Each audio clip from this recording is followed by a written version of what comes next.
All right. Motherfuckers wouldn't leave. Probably gonna hear about this later. Okay. Yo.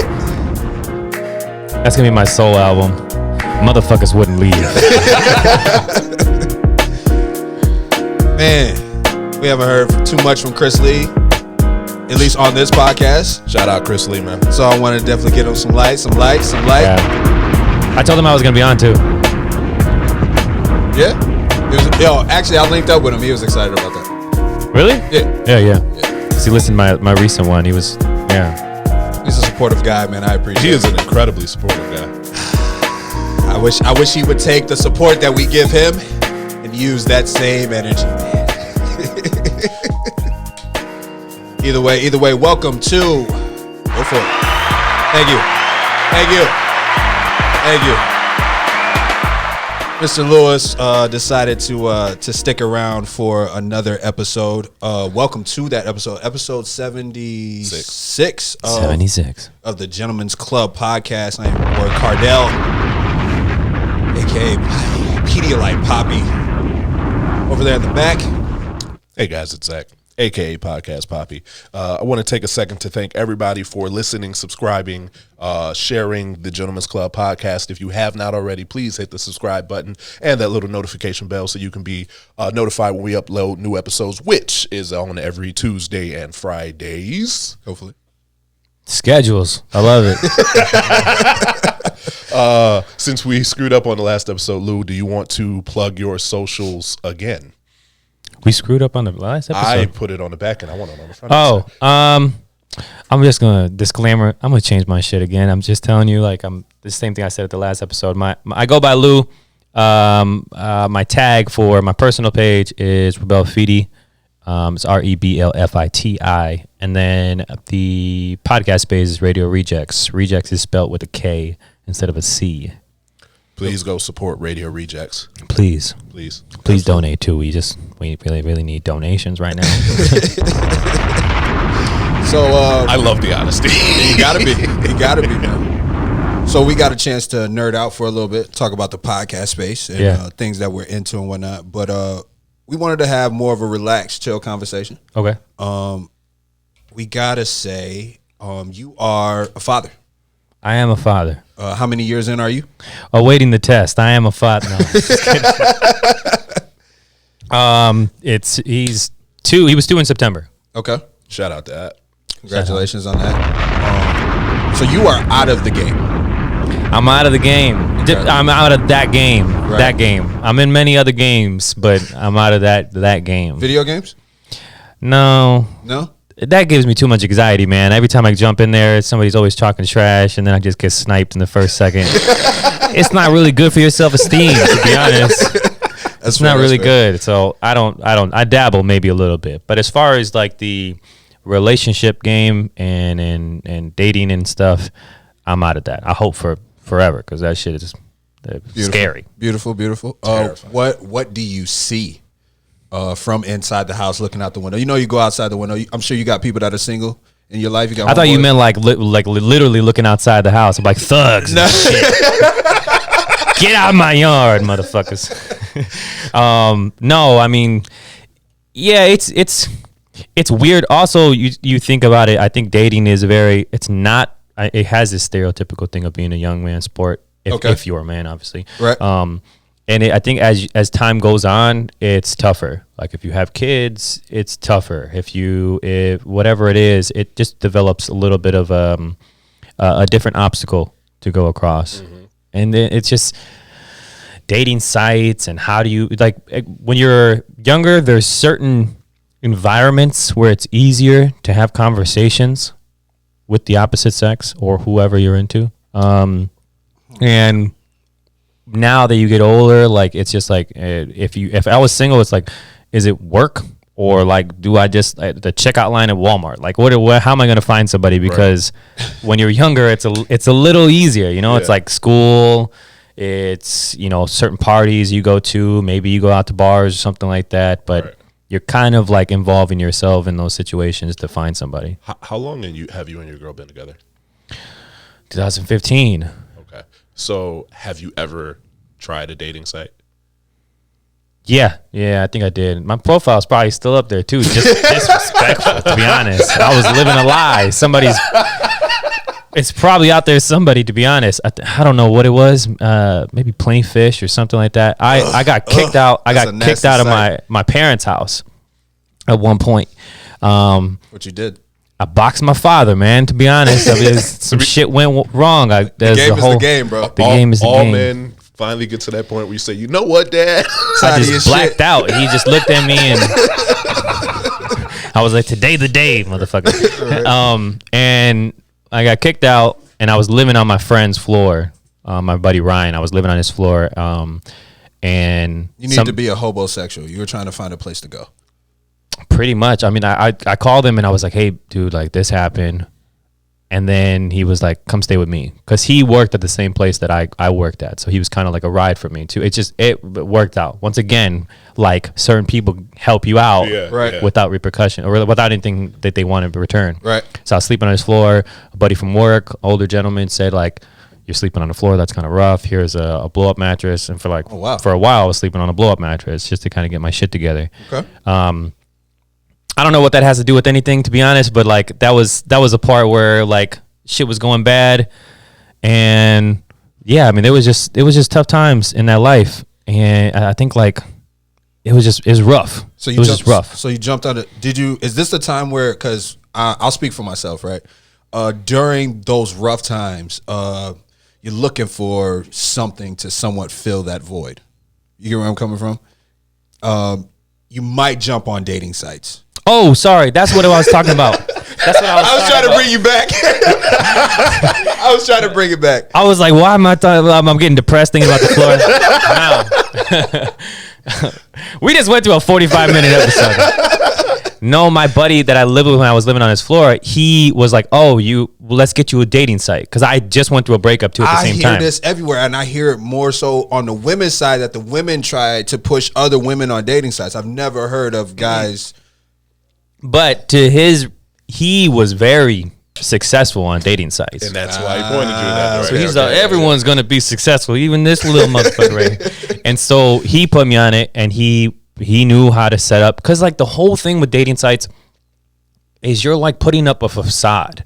You're like trying to intrigue the person. You're trying to make your profile like perfect. Like you're putting so much emphasis on the profile, like the bio. What am I gonna put for likes? No, they gotta be cool likes so they can intrigue. You know, like what am I gonna put? Gotta put my sign on there. Gotta put my signs. It's like, and so I put pretty much. Get the fuck out of here, man. You're legitimately like that's what it is. You're trying to do so much out of your own element of.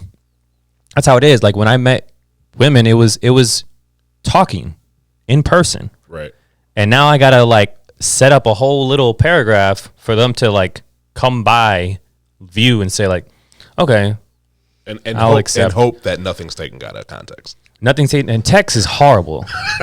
Text is horrible. Yeah. You can't get sarcasm through text half the time. It's bad. So he set up a page for me, and I think that was like the one time I had.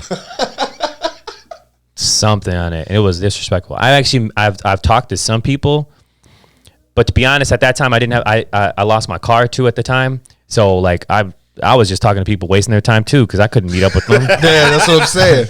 I couldn't meet up with them. We'll go out this weekend, right? Yeah, we'll go out like not this weekend, but like one weekend in the future. You had some IOUs out there.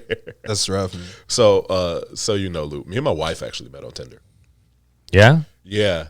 It's a really crazy story. I'm not going to get into it in full here, but like we matched on Tinder and never communicated on Tinder. We followed each other on, I think, Snapchat and Instagram, and we probably didn't. Neither one. I reached out like 3 months later. Damn. It was really weird. And I was like, all right, we've both been like creeping each other's social medias. I ain't know this. Somebody got to shoot the shot. No, I guess I didn't know the time frame was 3 months. There's a very long time frame. You let it linger. Me and my my now wife. Okay. Yeah. Wow. So but I was casually dating on Tinder for a long time. Okay. And I got to tell you, that shit's annoying. It's incredibly annoying. Yeah, we touched on we've made fun of a few things that we see often or saw often on dating sites. the typical mountain picture. The paragraph that I learned that every woman has gone hiking in Arizona. Every woman. Every single one of them. Me with dogs. I don't even own a dog. I just borrowed some kid. This is before my kid. I just borrowed some kid that I just took a picture with him and just be like, hey, I'm helping out at a orphanage and shit. That's just how it is. I think too is to give you a little bit of context. Me and my girl met, and it was through mutual friends, which is what I'm saying. Like it was like kind of like natural. That's better that way. It was kind of like a little bit of a natural aspect where we were at someone's house party. See, house parties is really the spot. If you really want to know the secret, that's really the spot. Because people have more control of the music. Yes. I think exactly. Like when you're at clubs or bars, it's so hard to talk to somebody because the shit is like levels more than it should be as far as volume. Like you're piercing my eardrums. Yeah, you're screaming in my ear, and nothing sounds good when you have a couple shots and you're screaming into someone's ear, and it doesn't sound good. So what do you do? Hey, mastering that tone is very, very key. I've never mastered it. I'm glad I don't have to. Yeah, no, I just stopped trying to talk to women at clubs. Yeah, Yeah, that's a number one. That's a number one. So I met her at a house party. She had some chips, and I ate some of her chips, and I was like, these chips are came with good. no dip? I didn't come with no dip. I had the sauce, though, if you get what I'm saying. Wow. Okay. So she had chips, and I was like, where'd you get these chips? I didn't care where she got the chips. She just had the chips right there. So then I ate some of the chips. We talked a little bit.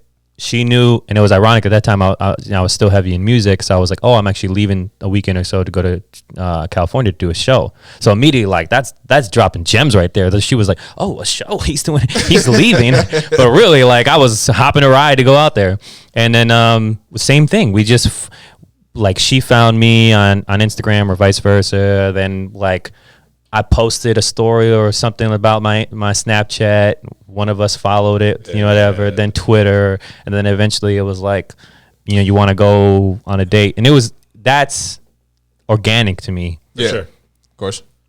Does that following somebody too soon or too early? Is there a time frame? Shit. No, I think now if I look back to if I had to, like I'm just getting rid of the bullshit. Like if it's too fast for you, then I don't need to be with you. Wow, I like that. If you're like, oh, you text too fast, you're needy. Like, no, I need you. Like, I'm showing you. I'm trying to get through all this minutia so we can figure out where we're going or not. Nice. Are we getting on the bus or we not getting on the bus? Yeah, like, are we gonna? What do you want? Like, why are we wasting our time? Like, if you have a lot of people in your messages, it's cool. Like, it's fine. But that's kind of the game. Would you guys say that? Now the game, or I won't say now, but initially it was, when you approach a girl, you meet a girl, you leave space before you hit her. Obviously, you waited 3 months. I mean, it worked out for you, so maybe you feel differently. But you leave space. If you get a girl's number, you wait a day or two, maybe until the next weekend. I was a serial dater at that time. I'm just gonna admit it. So I was just like, whatever. But you were just dating a lot. You didn't like you had other shit going on. I had other shit, but I kept finding myself like. I keep looking at her page. But most people would assume that if that person doesn't, first off, if you reach out right away too soon, then you're thirsty. And second off, if you don't reach out anytime soon, then you just got a whole lot of other different people that you're dating. But I'm with Lou. Like, I'm grumpy now. I'm not even going to lie. I'm a grumpy old man at this point. Right.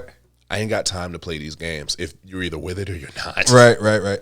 I think and if you're not, it's cool. That's the window I think a lot of guys might miss. If you wait, you want to give it a weekend before you reach out. Like I'm next day kind of guy. Yeah, I mean it should be. Listen, like I'm not gonna knock any woman for having a lot of people in her attention. It's gonna come. Right. It's gonna come. Or even if a guy, like if I had a lot of attention and I couldn't get back to some girl, like don't knock somebody. Like they're living their life. Right. Like just be what it is. You're just not. It's not like you're out of their league or whatever like that, or you're too thirsty or whatever. You're stepping into their world for the first time. Like, I don't know you. It's just not worth your time right now. Right. It's not worth their time. It's okay. Owe you nothing at this point. Yeah. Just move on. Move on. They're going to learn their lessons. Fair enough. I'm going to learn mine. If I want to text somebody like I mean, it sounds corny, but if I leave and a girl texts me back, said I got home, and we just left, and she texts me that night, say I got home safe. I can't lie to you. I'm excited. I'm excited. I might go to sleep. I'm looking forward to texting you in the morning. Bro, I'm going to sleep like with a smile on. She cares. Right. She wants me to know about her well-being. And if I text in the morning and say good morning, if it's too soon for her, I'd rather that person just tell me. But they're not doing that. They're not going to do it. That's the point. Like, that's the most frustrating part. Like, nobody's actually doing that. Everybody's trying to play a little bit too cool in the dating world, at least from my experience and what I'm seeing. I'm not too cool. Yeah, I mean, also too, I think it's your like pursuit in figuring out why this person and dwelling on why this person didn't text you back or shit. That's a waste of time. It's a waste of energy. That's a waste of time. Yeah, you just move on. It's fine. They just didn't like you. Right. Or they didn't care. Right. Like other people will. Yeah. Like it's fine. Yeah. Like why they ghost me? Who cares? Right. Speaking of, we were talking about we had a conversation, I think it was like 2 episodes back, right? We were having a conversation about dating sites, and this chick said something about how she was on a dating site, talking to him for maybe a couple of days and whatnot, and he sent her some money for lunch. I commented on this. Yeah. A little suspect, man. Really? Money's tight. I don't got money to be giving anybody. It just seems like you're buying their attention. Yep. Like if for me, when I send my girl money, it's kind of like To get diapers? no. I ain't sending money. Kid can walk around butt ass naked. No, it's more so like, like today's just because. Go buy yourself some coffee. On me. It's cool. But it's my girl at this point. I am not letting my wife listen to this episode. So the time frame matters, absolutely. Yeah, I mean if that situation though, you were saying that they never met. Yeah, they hadn't met yet. And you're randomly sending somebody money? Does the amount matter?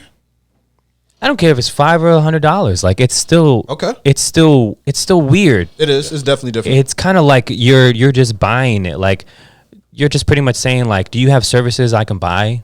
Because I want to. Like to me, that's what it seems like. Yeah, if you accept that, now they believe that that's their end at all times. Right. Now, Yeah. if they want something more different, they're going to throw a dollar amount on it and expect acceptance. Okay. It's also the same thing as I'll see on Twitter and certain people that I follow, be women, they'll retweet or like, and it'll be memes of like a rose bouquet with like hundreds as the flowers, and it'd be like green flags or some shit, or it'll be This is the point that I'm trying to. This is what I'm trying to get to, because you have one side where women are showing, oh, this is what I want, but if a guy were to, obviously there needs to be an appropriate time in between. The roses are always hundreds too. They're always hundreds, or it's like they sent it'll be like a text thread, or like I sent you some money, or like why'd you send me $5,000? And it's like just because. I'm sorry. If you don't date him, I will. Yeah. Or like someone's getting shot in this relationship because there's some like activities happening that this man could just send you $5,000. As a man, if I see that, it's like, okay, perfectly fine. If that woman can find a man that's willing to send her money like that, but just understand, when that shit goes rocky, it was because he was probably sending other women that money. If he could send you $5,000 disposable income, Right. then he's probably been able to spend that money on other things. Right. And if he's just sending you $5,000 just because, you're being bought. Right. Why does it have to be so much? Why do you have to go on lavish trips for someone to show you care? Because how is the relationship when you're not spending money Right. and not out and about? Fair enough. Is it healthy? Probably not. Like Usually not. But that's all you see, man. That is And literally. then when he all does, you see. and then if he does something foul, he expects the money to fix all of it, because Yeah. that's why wouldn't it at this point? But like I said, I can't knock them. But if you're looking in at that person, you understand, I can't compete with that. Yeah. Like that's not how I show I care. Right. It's not how my bank account's set up. Yeah, even if I had the money, it just it doesn't feel right to me. It doesn't feel right. Yeah. It's not a Yeah. good game to play. All right. So going back, what are some things that you do see? Like, do you have single boys in your life do they ever share their single dating woes with you and whatnot? What do you hear? What do you see? And what's your What's your assessment on what the dating world is like today compared to when we were coming up? I'm completely honest with you. It's just a whole lot of fucking. That's it. If I'm being honest with you, I'm being very rash. Like, it's just a lot of like pursuit to have sex. Right. Okay. And I get it, but if you have a healthy relationship at home, you're having sex a lot, and you're not. That's a bar. It's not a challenge. That's a bar. Rather than if you're single, like you're constantly and I'm not saying this is for all men or all women, but like it just seems revolved around a pursuit of like finding someone to just share like that moment with, I guess. Share fluids with. It's a game. Share fluids with. Oh, wow. Body temps or whatever it is. Sometimes it's getting cold. Right. Sometimes it just may be even just because you don't even want to be with the person. You just want to have company. Yeah. And it's like, okay, it's okay. A lot of that. But do you really want to waste this person's time because you lonely as hell? So I want to ask you this question, and then I'm going to switch out for the relationship side of it. Okay. Hypothetical, because you're a happy man in a relationship, family. Sam Hayek. Oh, sorry. Could you see yourself having to navigate in today's dating world?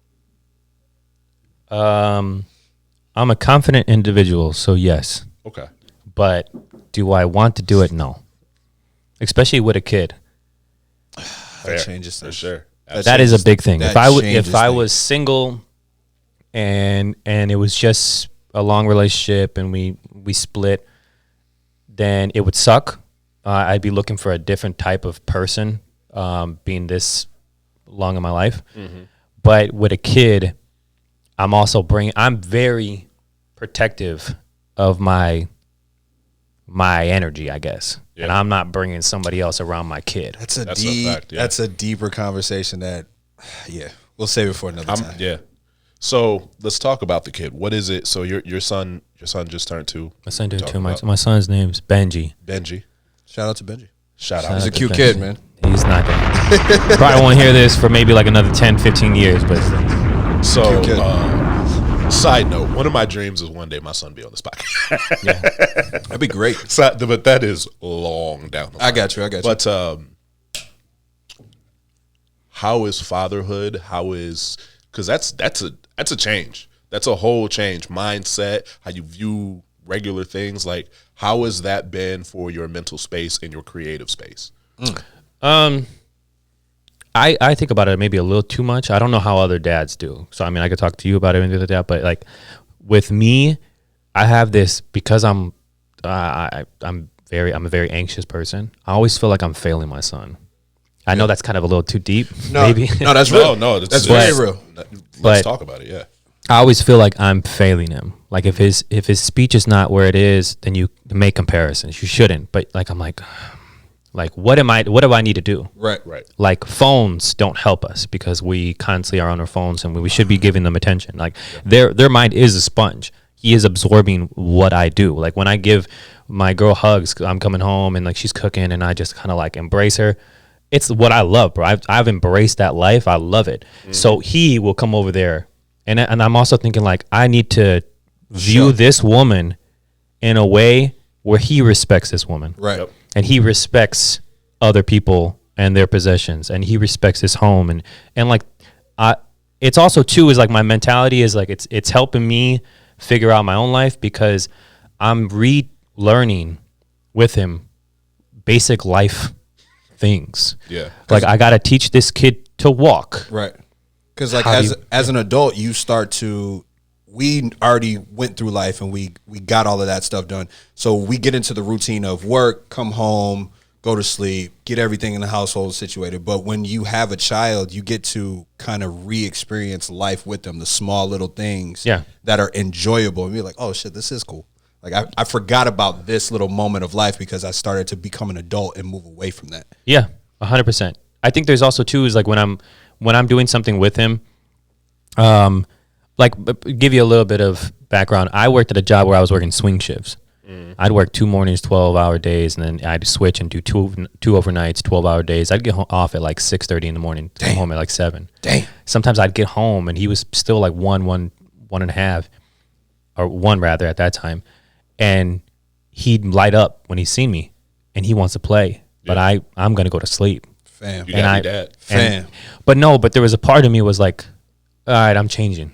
I'm changing my life. I was pursuing different jobs. I finally got a different job, whatever it is, because I'm like, I'm going to have a healthier schedule, not just for myself, for my well-being, for my own health, but also for him, so that I'm not tired all the time or whatever like that. Because they're absorbing. They don't understand concept of money. They don't understand any of this. Nope. Yeah. They just said this is my provider. Yeah. They don't even know what dad and mom is. Nope. They're just used to you. This is my my person. This is my person. Right. Have you noticed? Has your son picked up any of your negative traits, and you've watched this like, I got to figure that one out? Yeah. So, yeah. Let's talk about that. My son, if you see a picture of my son looks just like me. Yep. Yeah. If you look at my baby pictures, my son looks just like me. Yeah. True.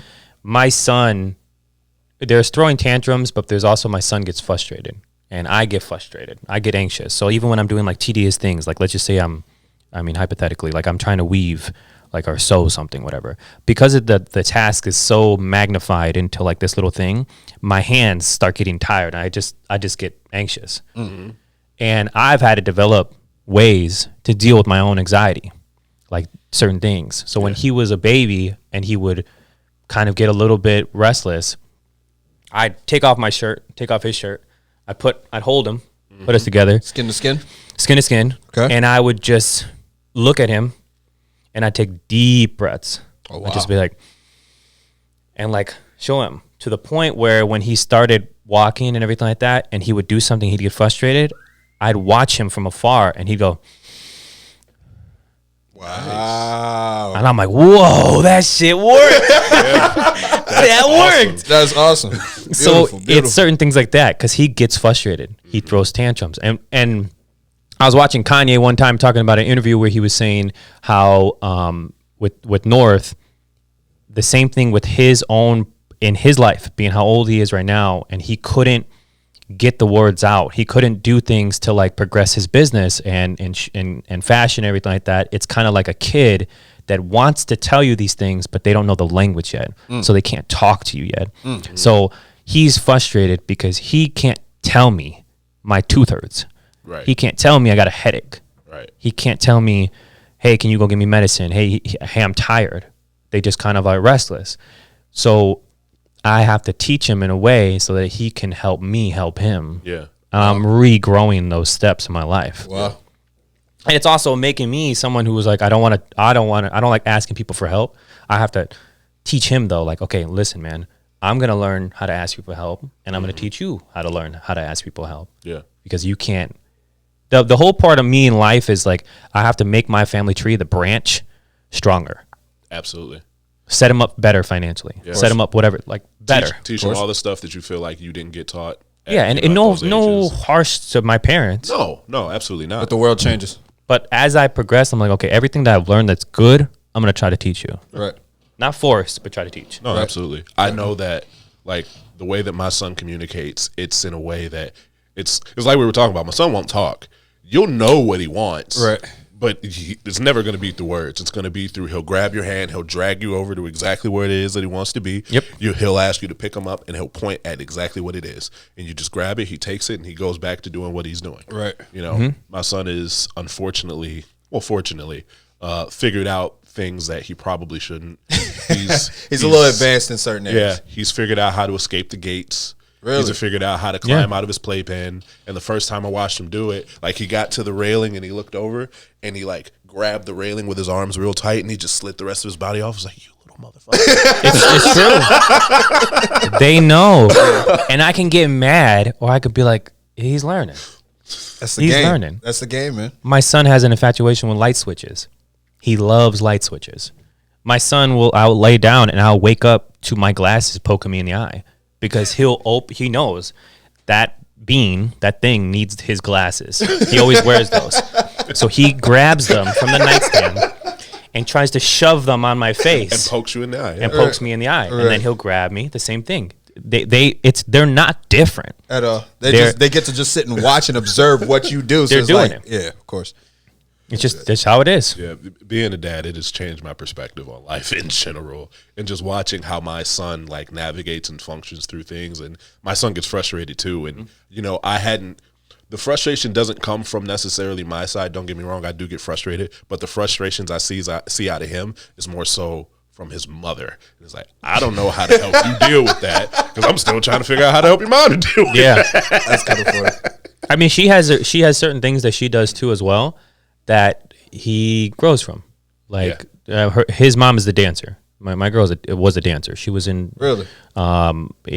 She danced competition wise and everything like that. So two creatives in one house. Yeah, I mean she's a wonderful woman.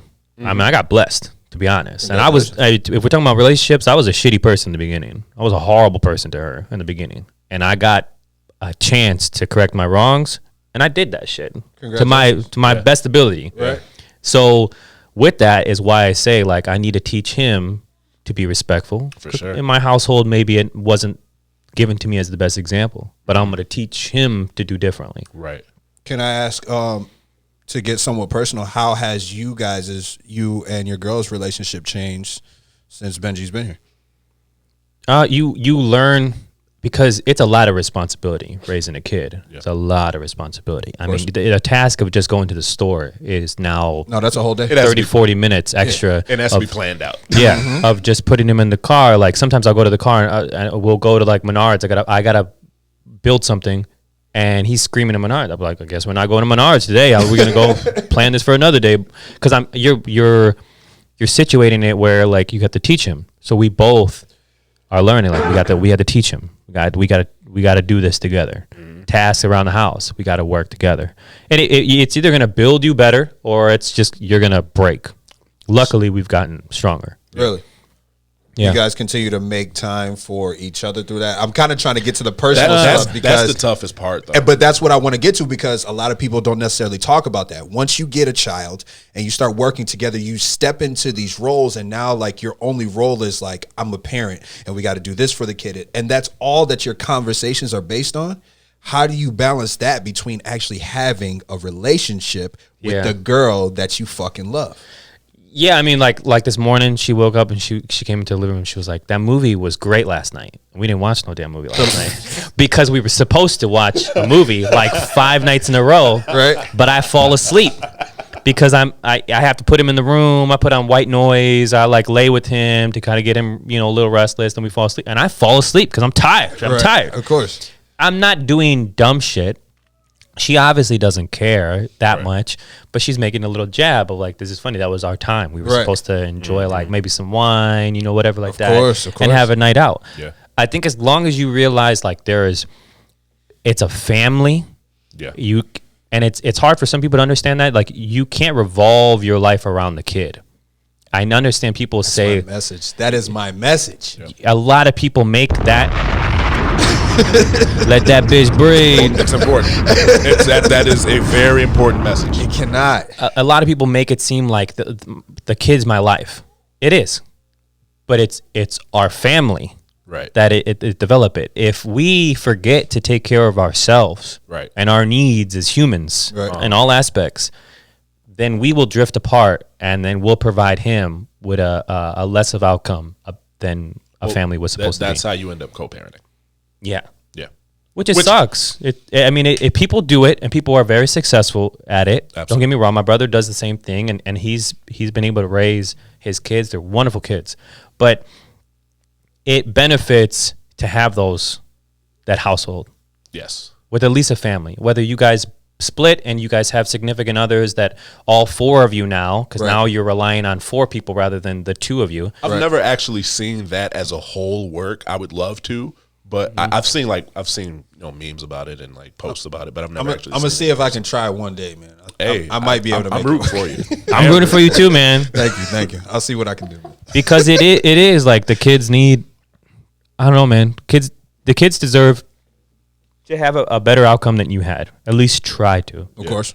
Whether it's financially, education-wise, activities that you do, you have to give him more options that you got when you were younger. Of course. To just kind of let him explore, or let her explore their sides. In the same thing, you and your significant other need to grow too as well. Because now you're parents. That's the mental health part. Now you're aging. Because that kid is eventually going to leave the home. And then and sometimes what you see is after the child is grown and they leave the house or they're set, you see two estranged parents that don't even really interact with each other. Sometimes they go to separate rooms. They start living in separate rooms. Like, this is stuff that you see growing up. And it's like you weren't necessarily nurturing their relationship with the family. It was more so just focused on being parents. Yeah, I think too as well. Like if you're gonna have a kid with somebody too, you have to. And then this, I mean, obviously nobody has the same thing. I don't think you necessarily have to be married before you have kids. It's not always the case. I agree. I didn't. I'm still not married at this point. I have every intention on marrying her, but at that point we didn't have, marriage in the sight right now when we had the kid. Right. I think you need to live with the person. You need to travel with the person. You need to make sure that not just the kid is the only thing that's going to provide you happiness. Because when the kid leaves or you guys grow apart, it's because you relied on something else to provide you happiness. It's not your own company. Right. Like, I enjoy sitting in silence with this woman. That's a beautiful thing. That's a thing. That's a beautiful thing. That's an important thing. Yeah. Now, I don't like, I give you something, but I don't like when we sit and she's on her phone and I'm on my phone. That's not silence. That's whack. That's distractions. That's right. whack. Yeah. You might as well be in different rooms. We are distracting ourselves from each other. Now, if we're sitting, and we're like, I'm reading a book and she's watching a movie, or if she's cooking and I'm just at the kitchen counter, just like working on a podcast or something like that. We're still in each other's company. We're still in sight, but it's different. We're enjoying each other's company. I think you have to enjoy the person that you're building a family with. For sure. It's extremely important, man. Extremely important. Stuff that, I'm always going to continue to harp on it. But it's definitely stuff that people miss. You see it every single day. Yeah. And you're great parents, but after all of that's done, after you're done being co-parents, what were you doing the entire time? Were you actually in a relationship building a family, or was it just two people raising a child together? Yeah, and you also can't compare your progress with your family and your kid or anything in life with other people that are on social media. True. There's a lot of people that have like these beautiful families, and then they end up splitting up and everything like that because they were just doing a facade on social media. Everything looked great a week ago. Yeah, they were on vacation. The kid, all of them were doing yoga together in the picture and shit, and it's not real. It's not real at all. That family dynamic is not actually there. I'm not on social media a lot, so I don't know the answer to this. How much of your personal family life do you share on social media? We have a page because we thought about it a little bit. Like, we can share like a Google Drive, or we can share photos with people that we actually appreciate. Yeah. I've seen somebody do that for us. We just have a personal page that's private for him because I don't feel like texting random people and it just gets like, all lost. the time. Right. With that, So we post on that. I'm okay with it. At first I was like, but then at the same time, it's like, it's inevitable. Like, you're gonna see my son. I'm not trying to hide, my family. Right. This is a part of me. Like, I almost felt like if I was hiding them, it was kind of, it'd be like, well, where's that portion of your life? Disingenuous a little bit. Yeah. So like, there's certain, I look like boring sometimes, but at the same time, like if I'm taking I'm taking a walk with my son, like I'm gonna post it. It's like, hey, just like, this is what I'm doing. Maybe that's something that people want to see. A different brushstroke in their timeline than people out party. Oh, he's coloring with his kid. Yeah, that's cool. Like that's fun. Some people don't want to. But no, and that's not all the time. But there's certain things that I will provide insight. Yeah, that I've struggled a lot with it. So like Ashton knows, a lot of the time when it comes to my son, it's just close stories. Yeah, that's what it's been for a while. Now there was a period where I don't post on social media to begin with, which is a problem in itself. But I've kind of come more and more. It's like, man, my son's growing, and don't get me wrong, I have plenty of pictures and videos. Yeah, you have those moments for yourself. You got those moments for yourself. But it's like you said, sharing it with the world, because that is very important to me. My son is very important to me. My wife is very important to me. Like, that is probably 80% of my life is revolved around that. The other 20% is this. But But yeah, no, I've kind of struggled with the social media aspect of it because I see so much stuff on there where it's just like, I don't know if I want to share my personal life on there. And I just go back and forth on that all the time. Yeah, I struggle with it. Just being a single guy, right? This happened, I guess you could say, at the beginning of the separation, because I choose not to share so much about Dom on social media. Certain women think that I'm choosing to hide that in order to make my dating life better, but that doesn't make my dating life better, because if we're going to date and you're going to be involved, like, you have to know about my son and you have to know where I stand with it. But for me personally, I just don't necessarily see the point. Because anybody, if they need to see a picture of Dom, then I make sure they get it. But I sometimes feel indifferent about that. I feel weird and awkward sometimes because I don't share every single moment that I have with him. And it's like, sometimes I just feel different about it. I don't know where I stand in that. I want to share every single moment that I have with him because I think my child is fucking awesome. I think he's the most amazing thing. I think he's a great addition to the world. But sometimes I'm just in the moment with him, and I don't really get most of the time when I go to grab my phone and get the picture, I'm about to ruin this moment. Yeah. Because he don't like taking pictures. Sometimes he likes just being there. I think I transitioned to quietly, secretly recording his conversations. I have great conversations that I've recorded with my child, hearing him express his thought and how he sees the world, and I just tuck those. I save those for special moments. I send them to his mom. I send them to my dad. I send them to people like, hey, do you hear what this kid is saying? Do you hear what's going on? Like, those are the beautiful moments that I choose to enjoy. But I can't lie. Sometimes I feel a little outside the box because I don't choose to share every single one of those moments. So I got a random small little thing. Cell phones. Cell phones for your child in the future. This is something that I'm going through. Son's 11. He's about to be 12 next year. The biggest thing was the fucking smartphones. Like, initially we got him the little flip phone. You know, we're co-parenting. We're trying to make this stuff work. So it's like, yeah, let's get him a flip phone. We need to be able to contact him in case, he goes to friends' houses, he's going to school, whatever the case may be. Now we upgraded it to the digital phone. Like, he's got apps and whatnot. And now we're having the conversation about fucking iPhones. And I've always been on the fence with it.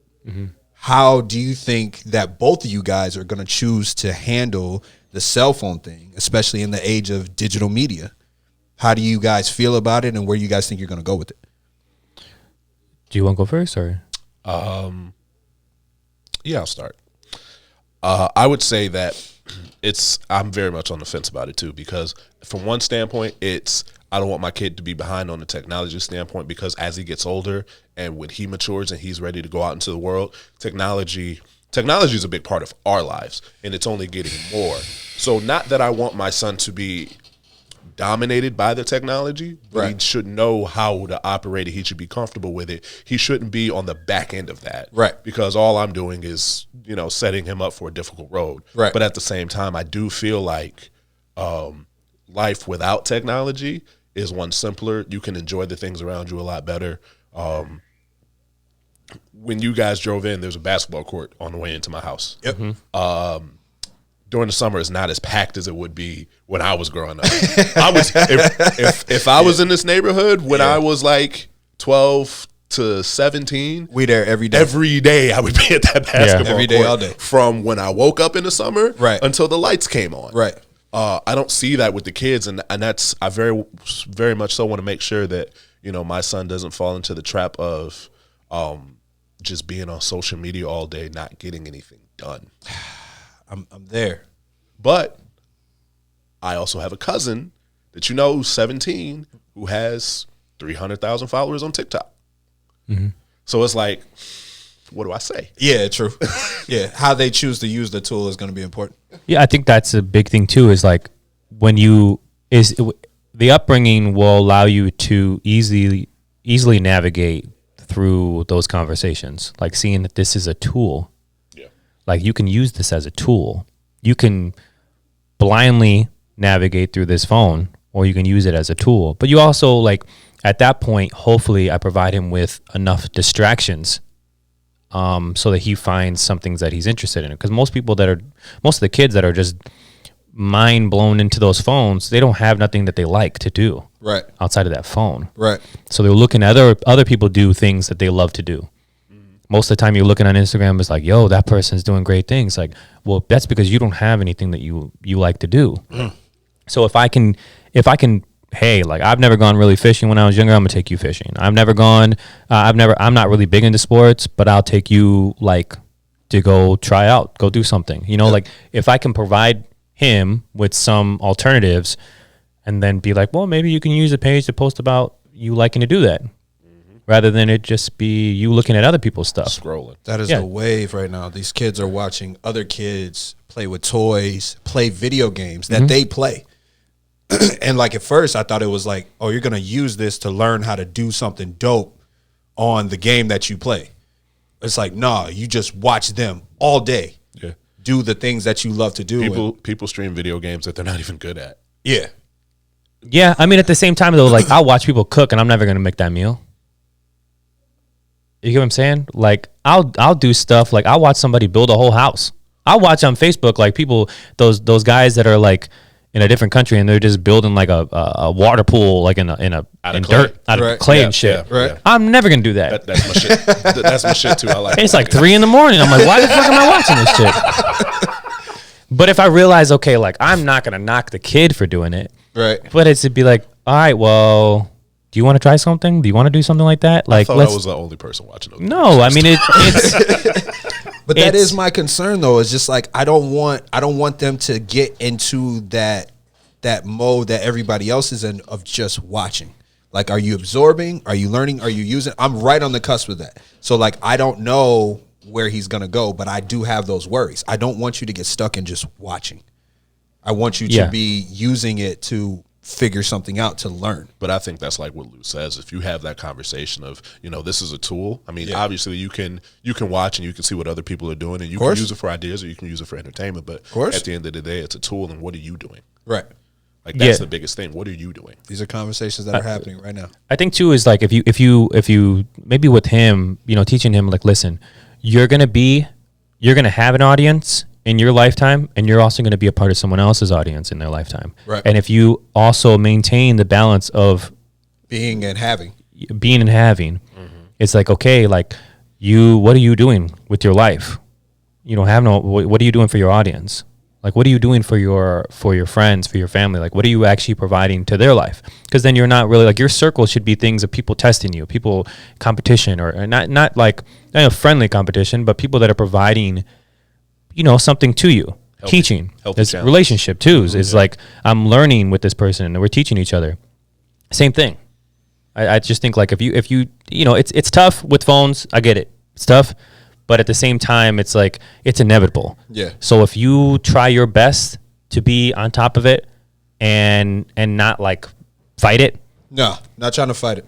And just be like, listen, like, it's cool. Right. But let's, like, when I'm eating dinner with me and my girl and my son, I would be like, all right, I take our phones, I put them on this side, and we eat. Yep. He doesn't know what we're talking about, but he sees us talking at the kitchen table. Yep. If we're watching a movie, I just put our phones away. Mm-hmm. And it's frustrating because there might be something I want to look at it. But I'm like, all right, no, we're going to watch a movie. Right. We're just going to sit here and watch a movie with him. So setting a healthy example. Yeah, it's discipline. Beautiful. Does your son pull your phone away? Yes. My son will pull my phone away. Yes. Yeah, I'll like, we'll be sitting there watching a movie and I'll be on my phone and he'll go like this and then he'll put his hand on his stomach and we'll watch the movie. That's beautiful. He is telling me that is beautiful. He doesn't like it. That he wants your time. Yeah. That he really not that he just wants your time, but he's saying, I don't like this. Right. That's a beautiful thing. And I'm realizing, like, I also shouldn't like it too as well. Like, no, you got to put it in your pocket. My son is actually the opposite. My son takes it away from me, and then he'll take my phone and he'll just, like, go in, he'll start scrolling through stuff, and he knows how to navigate through stuff. And I'm like, who taught you this? Yeah. I have no idea. He's really smart. He watches the podcast. Yeah, my son watches the podcast. Yeah. I didn't do that. Yeah. Don watches the podcast, and if we had to have a conversation, it's like, hey, you're going to hear and see some things. I need you to know this is for entertainment. I never let him get past 2 minutes. Yeah. There have been certain episodes like, you are not allowed to watch this episode. I need you to skip this one. He said, okay. Yeah. He actually has a good understanding and accepts the fact that this is something that I do more so for entertainment purposes. But there's certain episodes that I'd be like, hey, I really want you to watch this. If you want to know where my mind is and how my mind thinks, I really want you to pay attention to that. That's beautiful. That's a beautiful way to communicate. I want to be respectful of Lou's time. Of course. Because we could probably do this for another 2 hours. Of course. 20. Absolutely. So, Lou, again, I want to thank you for coming on, having this conversation with us. This has been awesome from my standpoint. I don't know how you guys feel about it, but I enjoyed it. Again, thank you for coming on. Appreciate you guys having me on. We definitely got to do this again. Guys, go support Radio Rejekts, please. Or whatever it might morph into. Or whatever it's going to morph into. Stay tuned. Thank you. Of course, this has been another episode of the Gentlemen's Club Podcast.